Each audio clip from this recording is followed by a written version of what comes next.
What is good with y'all boys, man? We are here with another reaction, bro. I am a little stuffy. I got a stuffy nose, bro. This reaction is called the painting. This painting revealed what the hell looks like.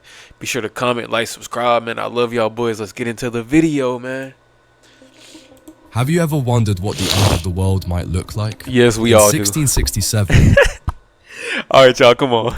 the English poet John Milton attempted to capture this vision in his masterpiece Paradise Lost. Okay. This epic poem narrates Lucifer's Hold on. rebellion against... Hold on. Don't touch the mouse, bro.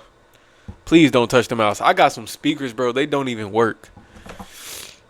I paid freaking... It don't matter how much I paid. I got ripped off. I didn't get ripped off. Let me stop talking. I'm getting God, carried away. the fall of the rebel I'm just glad to be here making videos, man. I love y'all. angels, and the expulsion of Adam Okay, let me lock in, bro. I'm not In locked. 1667, the English poet John Milton attempted to capture this vision in his masterpiece Paradise Lost. This epic poem narrates Lucifer's rebellion against God, the fall of the rebel angels, and the expulsion of Adam and Eve from the Garden of Eden, Right? exploring themes such as obedience, divine justice, and free will. In 1841, a British artist decided to bring this apocalyptic vision to life through painting. John Martin created Pandemonium, a monumental work that was highly criticized in its time for its bold depiction of hell and the majesty of Satan's palace. Is this what hell looks like, bro? If it is, we are all cooked, bro. In this painting, Martin portrays an apocalyptic scene with colossal architecture and demonic figures in a barren landscape under stormy skies. The painting captures the moment of the construction of the infernal palace, symbolizing the excessive ambition and eternal condemnation of the fallen angels. Infernal Could Palace. this painting have predicted the end of the world? Martin's apocalyptic vision is not only a visual interpretation of Milton's poem, but also a powerful reflection on the final destiny of evil and divine judgment. In many ways, Pandemonium can be seen as a warning about the consequences of disobedience and rebellion against divine order.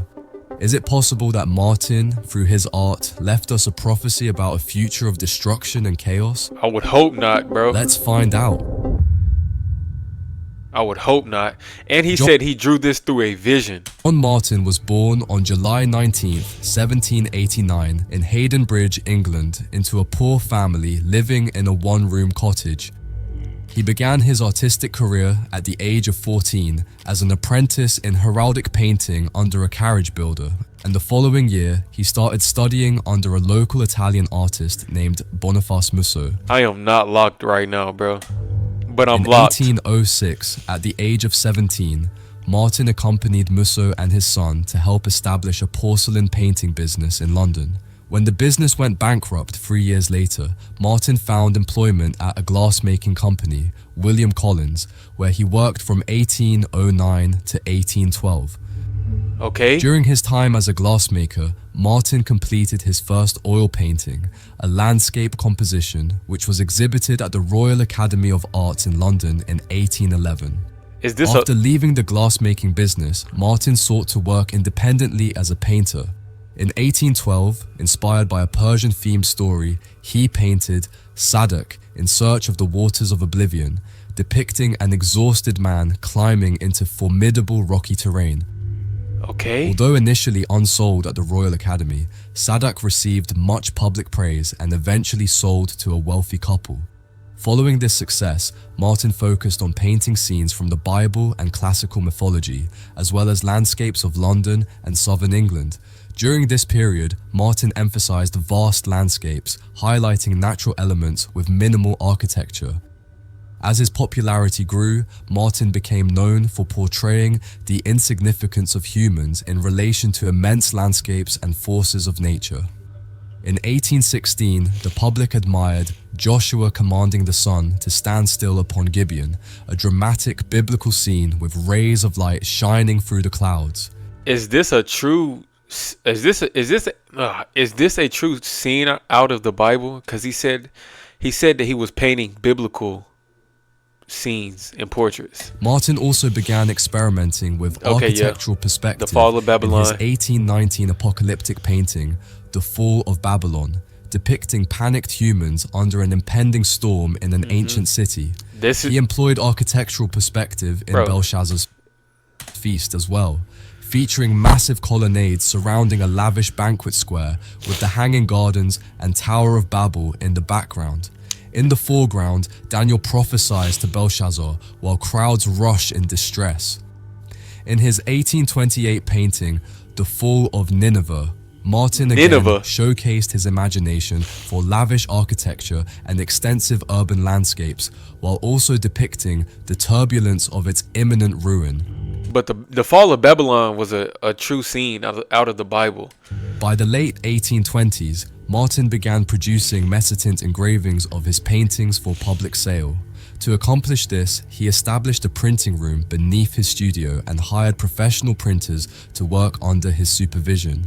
The black and white engravings intensified the dramatic light contrasts exhibited in his paintings. This project not only brought Martin financial gain, but also increased the international popularity of his work. Between 1824 and 1825, Martin produced engravings to serve as illustrations for John Milton's poem, Paradise Lost. Using powerful light contrasts and detailed landscapes, Martin conveyed scenes such as Pandemonium, the capital of hell, and Satan presiding at the infernal council.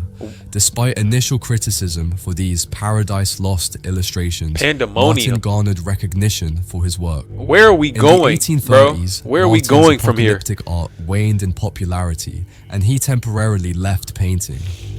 However, the last works of Martin before his death in 1854 comprise a trilogy of large apocalyptic oil paintings considered among his greatest works.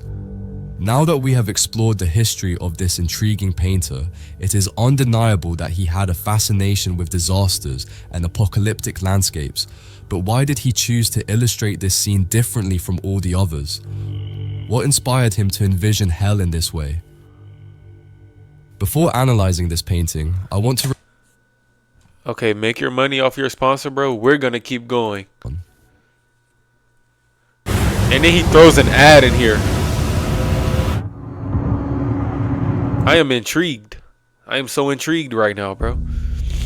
The term pandemonium was coined by John Milton in Paradise Lost, referring to the capital of hell, a grand and terrifying city constructed by demons under the direction of Satan. Is this a real... The name itself, this is a real place? Suggests chaos and tumult derived from the Greek words pan, all, and daimon, demon. Painting vividly... Did they mention this in the Bible, bro? Pandemonium. Captures Milton's vision of the infernal capital with striking visual intensity. The canvas brims with elements that reflect Milton's poetic description, evoking a sense of impending apocalypse. The towering structure in the background clearly depicts Pandemonium, Hell's capital. The architecture is monumental and overwhelming, adorned with massive columns and arches that convey a sense of vastness and dark power. This edifice symbolizes the seat of demonic authority, where fallen angels gather under Satan's command.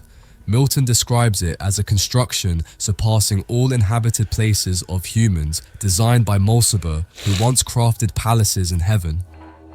John Martin draws inspiration from Milton to paint this place, reminiscent of ancient cities like Babylon, Ur, or Eridu.